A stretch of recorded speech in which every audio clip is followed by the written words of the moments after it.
is water from a storm. So it can include anything falling from the sky as far as precipitation, rainfall, snow, hail and sleet. So once it does reach the ground, it typically has two ways of traveling. It either will soak back into the ground or it will hit a hard surface like a rooftop or paved area and continue running off. And so it's that collection of runoff is what generates our stormwater. We like to define stormwater management as handling that excess runoff in a way that minimizes flooding and then also prevents water quality degradation. So typically we achieve stormwater management through three ways. We have flood protection projects to improve the system. We have water quality projects to help improve ultimately the water that's leaving our systems. And then the third main component is just the maintenance, preventative maintenance cycle and making sure that we keep our existing infrastructure open and clear. So the City of Chesapeake has three different main types of stormwater conveyance systems. The first one being open ditches. Those are generally a little harder to maintain than others because they are open. They're more prone to collecting debris and trash. Vegetation is also sometimes an issue that we have to keep watch on. There's a little over 1,000 miles of open ditches within the City of Chesapeake that we maintain that are public. And there's three types of ditches.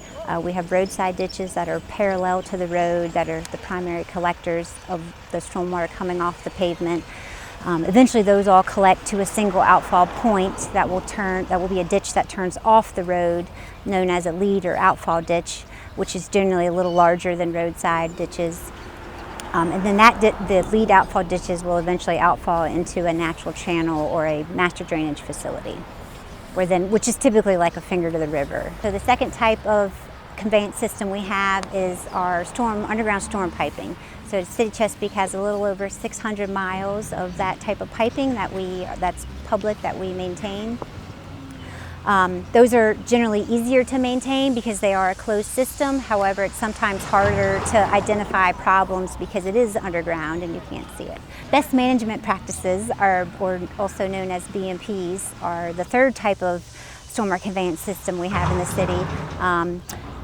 Those work to store water to have a slow release, so more water comes in than what's coming out, and that helps us slow down what's moving downstream to minimize and reduce flooding impacts.